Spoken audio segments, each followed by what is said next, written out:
All right, so we're going to talk about a topic that we know is going to be controversial. But we felt like this was important to discuss, okay? So, there are a lot of people out here that practice astrology, go to psychics, get card readings and all these different things, and that's cool. It's a tool that can actually help you.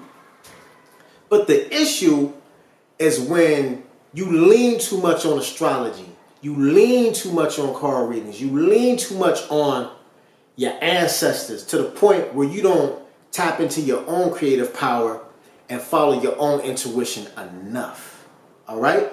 So when you feel like something is off, when you get an astrology reading or what have you, I want to let you know that I would suggest to follow how you feel if you feel that something is off. Because at the end of the day, you can tap right in yourself.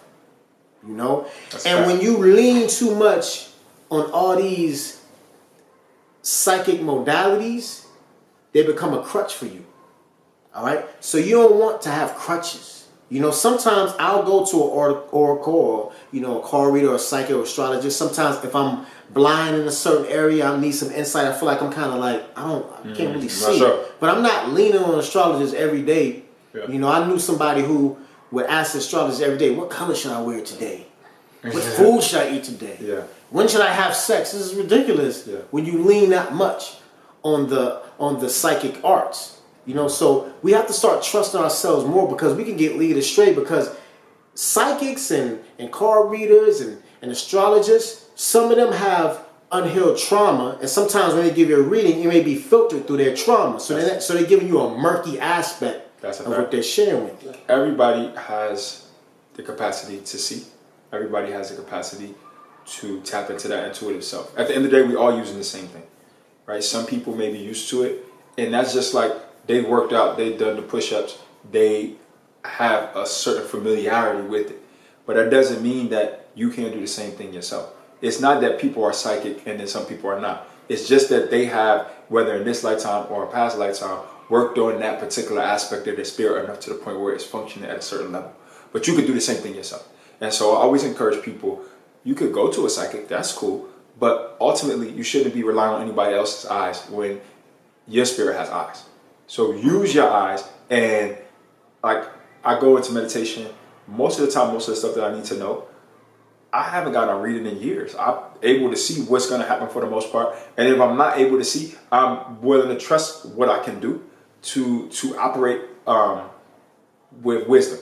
You know what I'm saying? So part of it is people, I feel like they get readings to try to avoid pain. They get readings to try to avoid darkness. You're not going to try, no reading is going to make you avoid all the stuff you got to face. Period. So part of it is an escapism thing. You know what I'm saying? The most a reading is going to do is going to provide a useful GPS, but you still got to drive the damn car. You see what I'm saying? You still got to know how to operate yourself. You still got to know how to function within universal law and within spirit. So that's the bottom line, is that you have to be able to tap into yourself. Once you can tap into yourself, you won't necessarily need anybody else, and you can go to them for confirmation. Right, and you can learn how to read the energetic patterns of life and learn how to decode circumstances in front of you. This is what I help my clients do. I teach them how to read the code, so therefore they can make more efficient decisions based off of the code that they're reading. When I say code, I mean patterns. The main thing about understanding what's happening is really comprehending the patterns in front of you. So a lot of times you don't need an astrologist or a psychic or anything to see the patterns in front of you. Sometimes they're just in front of you and you can see, oh, I know what this pattern means. This pattern means this and that. So that means I need to engage with this situation like this, because this is what usually happens. So if you start paying attention to the certain patterns in your life, you can start to actually see what comes out of those patterns and know, oh, if I do this, this is going to happen again. But a lot of times we denounce the fact that we do see the patterns, and we just keep doing it over and over again, not trusting the fact that we're seeing the pattern. So see the pattern, recognize the pattern, and break the patterns that are negative. Okay? And that's how I live my life. And I'm not perfect, nobody is. But if you start to trust what you see, what you feel more, that way you step more into your own power. And you no longer need crutches to help guide you through your life. You can more guide yourself. Word. And see, everybody, my position on this is everybody was born as a child able to see to some extent.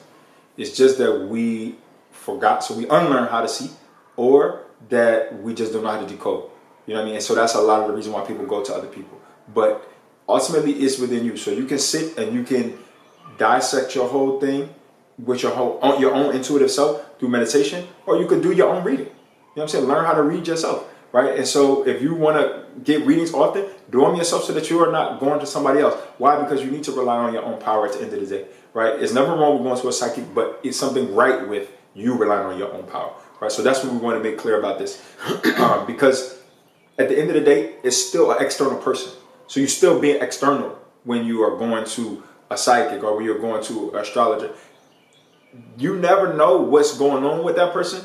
And not only that, there is a filter issue. You know what I'm saying? What you already brought up. There's a filter issue. But when you deal with yourself, one of the good things about that is the knowledge goes straight from source to you. You know what I'm saying? So it's a one-stop shop. And that, to me, is the bottom line. That's what we all should be moving towards. You know what I mean? And in any psychic you go to, in my opinion, they should be encouraging you to tap into your own psychic ability. Definitely. You know what I mean? If they're encouraging you only to depend on them, then you got to really think about, are they encouraging your development or are they encouraging your dependency? Right. You know what I'm saying? So that's the message I want to get across. And I also want to say that you can have a filter on yourself if you're not being honest about how you really feel about the situation. So a way that you can look into yourself to get answers is when you're feeling a certain way that may be sad or whatever, sit with yourself and ask yourself, why am I feeling sad? And just sit with that question.